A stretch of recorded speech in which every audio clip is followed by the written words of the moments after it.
नमस्कार छात्रों, मैं डॉक्टर हेमलता काटे, बालासाहेब देसाई कॉलेज पाटन। शिवाजी विश्वविद्यालय के बीए भाग 3 के हिंदी के अंतर्गत हिंदी साहित्य का इतिहास एक पेपर है।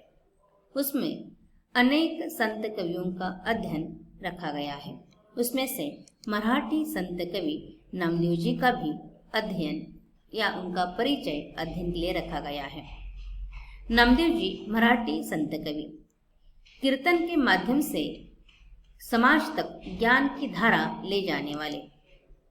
नासू कीर्तनाचे रंगी ज्ञान दीप लावू जगी, ऐसे नामदेव जी है। हिंदी साहित्य के अंतर्गत भी उनका एक अपना विशिष्ट स्थान है।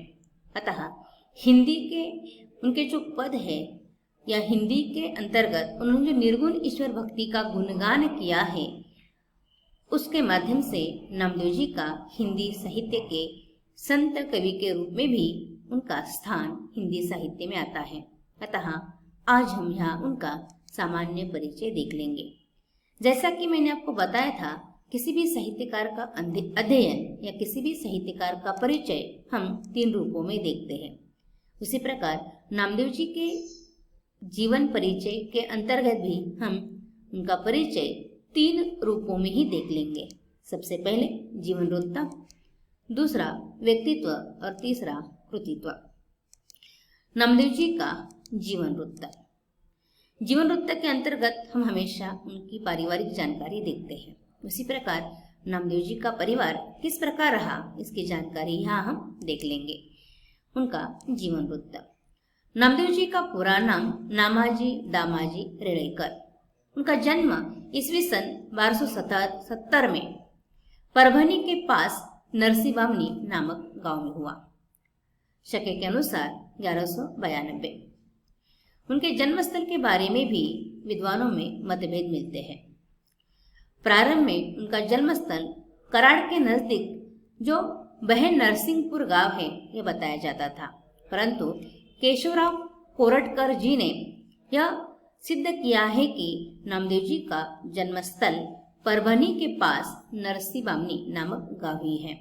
कारण उनका ननिहाल कल्याणी, जो आज काननी नाम से जाना जाता है, और एक कल्याणी जो गांव है वह नरसीबामनी नामक गांव से 5 किलोमीटर दूरी पर है। इसीलिए नामदेव जी का जो जन्मस्थल है परभनी के पास नरसीबामनी नामक गांव ही मान्य किया जाता है। नामदेव जी का जन्म एक दर्जी परिवार में हुआ, अर्थात शिंपी परिवार में हुआ। उनके माता का नाम है गोनाई और पिता का नाम है दामाशेट्टी। उनके पिताजी विठ्ठल भक्त रह चुके हैं और आषाढ़ी कार्तिकी एकादशी के दिन वह पंढरपुर में विठ्ठल की भक्ति के लिए आते थे। उनकी बहन का नाम है आओबाई। उनकी पत्नी का नाम है राजाई। उम्र के 90 वर्ष में नामदेव जी का विवाह हो गया था, परंतु वह अपने सांसारिक जीवन में बहुत ही निराश रहे और अपने सांसारिक जीवन से विरक्त होकर वह पंढरपुर में आकर विठ्ठल की भक्ति करने लगे थे। उनके संतानों के नाम भी मिलते हैं नारायण, विठा, गोंदा, मादा, और उनकी एक बेटी है जिसका नाम है लिम्बाई। गुरु उनके हैं विठोबा खेचर। नामदेव जी ज्ञानेश्वर जी के समकालीन माने जाते हैं। वह ज्ञानेश्वर जी से 5 साल बड़े रह चुके हैं और ज्ञानेश्वर जी के कारण ही उन्हें विठोबा खेचर यह गुरु मिल गए थे। उनके संदर्भ में एक बात बताई जाती है, जब ज्ञानेश्वर जी उन्हें औंढा नामक गांव में उनके गुरु के पास लेकर गए थे, तब उनके गुरु भगवान की मूर्ति पर पैर रखकर बैठे थे।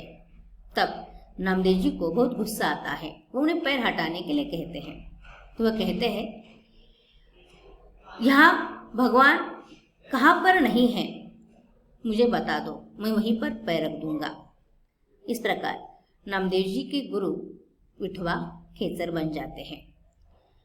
बाद में वह ज्ञानेश्वर जी के साथ भ्रमण पर निकले थे और भ्रमण करते करते पंजाब के गुरदासपुर के घुमान शहर में जाकर पहुंचे थे। आज भी गुमार में नामदेव जी का मंदिर है। नामदेव जी की मृत्यु शके 1272 अर्थात ईस्वी सन के तहत 1350 में हो गई। उन्होंने पंढरपुर में विठ्ठल रुक्मिणी के मंदिर के महाद्वार के पास समाधि ली है। इसके बारे में कहा जाता है, आषाढ़ शुक्ल एकादशी नामा विनवी विठ्ठलासी, ज्ञान आज्ञा भावी हो मजसी, समाधि विश्रांति लगी। अर्थात 1350 में उन्होंने पंढरपुर में समाधि ली। नामदेव जी के व्यक्तित्व के बारे में कहा जाता है, उनके जीवन के बारे में अनेक प्रसंग सामने आते हैं। एक प्रसंग ऐसा बताया जाता है कि नामदेव जी को बचपन में उनके पिता ने भगवान को प्रसाद खिलाने के लिए कहा था या प्रसाद चढ़ाने के लिए कहा था।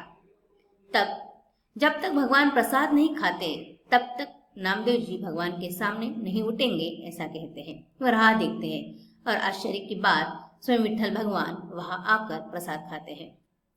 और एक दूसरी बात बताई जाती है कि नामदेव जी जब खाना खा रहे थे तब कुत्ता रोटी लेकर भाग जाता है।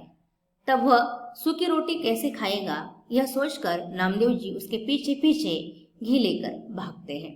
अर्थात बहुत ही भावुक व्यक्ति है, बहुत ही दयाशील व्यक्ति है और अपने भगवान पर नितांत प्रेम करने वाले एक भक्त कवि है। इसके अतिरिक्त कहा जाता है अपने प्रारंभिक जीवन में वह सगुण उपासक रहे हैं, बाद में वह निर्गुण भक्ति की ओर मुड़ गए हैं। अपने प्रारंभिक जीवन में विरक्त होकर वह पंढरपुर गए थे और विठोबा की भक्ति में लीन हो गए थे। वहीं उनकी भेंट ज्ञानेश्वर जी से हो गई और उन्हीं की प्रेरणा से विठोबा खेसर से उन्होंने दीक्षा ली। जो नामदेव पंढरपुर के विठ्ठल में भगवान देखते थे, वही गुरु के संपर्क में आने के बाद सर्वत्र भगवान का अनुभव करने लगे। अर्थात नामदेव जी का आरंभिक जीवन इस संसार से विरक्त रहा है, परंतु बाद में भगवत भक्ति में लीन होकर भक्तिमय हो गया है। ऐसे एक भक्तमय या भक्तिमय कवि नामदेव जी रहे हैं। नामदेव जी ने विपुल मात्रा में साहित्य लिखन किया है या उनके अभंग मिलते हैं, मराठी में मिलते हैं। इतना ही नहीं तो नामदेव जी पर अनेक मात्रा में संशोधन हुआ है और नामदेव जी पर अनेक लोगों ने उनके जीवन चरित्र पर, उनके आत्मचरित्र पर अनेक लोगों ने लेखन किया है। यहाँ हम कुछ ग्रंथों का उल्लेख करेंगे। पहले मराठी और हिंदी के ग्रंथ मिलते हैं। मराठी गाथा की कृतियां, उसमें है नामदेवाची आणि त्यांच्या कुटुंबाची व समकालीन साधूंची अभंग गाथा। इसका संपादन किया है तुकाराम तात्या ने। दूसरा ग्रंथ या रचना मिलती है हिंदुस्तानी भाषिक अभंग, इसमें 106 पद हिंदी के हैं। तीसरा ग्रंथ है नानक साहेबांच्या ग्रंथातील हिंदुस्तानी पदे। नामदेव की गाथा हरिभक्त पारायण श्री विष्णु नरसिंह जोग ने इसका संपादन किया है, इसमें 102 हिंदी पद है। उनकी अगली रचनाएं हैं श्री नामदेव महाराज यांच्या अभंगाची गाथा, इसका संपादन किया है श्री त्र्यंबक हरि आपटे, इसमें 102 पद हिंदी के हैं। नामदेव रायांची सार्थ गाथा, गुरु परंपरा के अंतर्गत या गुरु ग्रंथ परंपरा के अंतर्गत कुछ कृतियां मिलती हैं, वो इस प्रकार है। गुरु ग्रंथ साहब में उनके 61 पद संकलित हैं। पंजाबातील नामदेव श्री शंकर पुरुषोत्तम जोशी ने इसका संपादन किया है। शिखांच्या आदिग्रंथातील नामदेव आ का पियोलकर, इन्होंने इसका संपादन किया है, इसमें 61 पद हैं। अन्य उनकी रचनाएं मिलती है, वह रचनाएं इस प्रकार हैं। परशुराम चतुर्वेदी, वियोगी हरि, विनय मोहन शर्मा आदि ने नामदेव के पद संग्रहित किए हैं। सेंतुल लाइब्रेरी पटियाला की हस्तलिखित पोथियों में नामदेव की वाणी संग्रहित है। शिवदयाल की पोथी में 128 पद और 4 साखियां हैं। दादू दयाल की वाणी में 50 पद हैं। घुमान की प्रति में 157 पद है। नागरी प्रचारिन सभा काशी की हस्तलिखित में 123 पद हैं। इस प्रकार विठ्ठल भक्ति में लीन होने वाले, फिर भी हर जगह पर कन कन में भगवान देखने वाले नामदेव जी रहे हैं। उनकी रचनाओं की कुछ विशेषताएं मिलती है। उनकी रचनाओं में उन्होंने धार्मिक अत्याचारों का खंडन किया है, गुरु की महिमा चित्रित की है, नाम की महिमा चित्रित की है।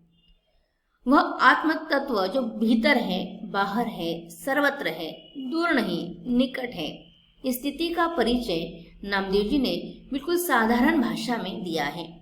और उनका माध्यम है, मैंने जो आपको बताया था, कीर्तन। जैसे नामदेव जी कहते हैं, का करो जाति का करो पाती, राजारम सेव दिन राती। जाति पाति से कुछ मतलब नहीं, वह केवल भगवान की सेवा में लीन होना चाहते हैं। ऐसे भगवान के सेवा में लीन होने वाले, विठल की भक्ति में लीन होने वाले भगवत भक्त मराठी के संत नामदेव जी रह चुके हैं। इनका परिचय आपने ध्यान से सुना, इसीलिए धन्यवाद।